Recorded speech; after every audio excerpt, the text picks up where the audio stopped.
Hello, South Florida. I'm meteorologist Trent Eric. We begin with a look at Hurricane Nicole. And that's right, back to a hurricane as of 11 o'clock this morning. And why this is important to us is because it's dragging a cold front with it.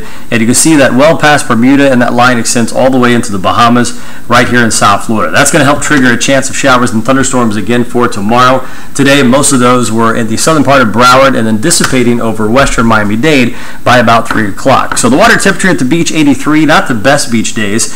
Rip current chance high, so stay out of the water. But down in the Florida Keys and the Miami-Dade and Broward coastline, all advisories have been lifted. Seas 3 to 5 feet, a little higher beyond the reef once you get down off the overseas highway. Now, over the next 7 days, we'll see that rain chance dip down to 30% on Tuesday. Another weak cold front will slide in our direction. That will bump rain chances back up to 50% by Thursday. Don't forget, anytime you want to check the tropics or the radar, you can always download the Max Tracker app for free in the App Store.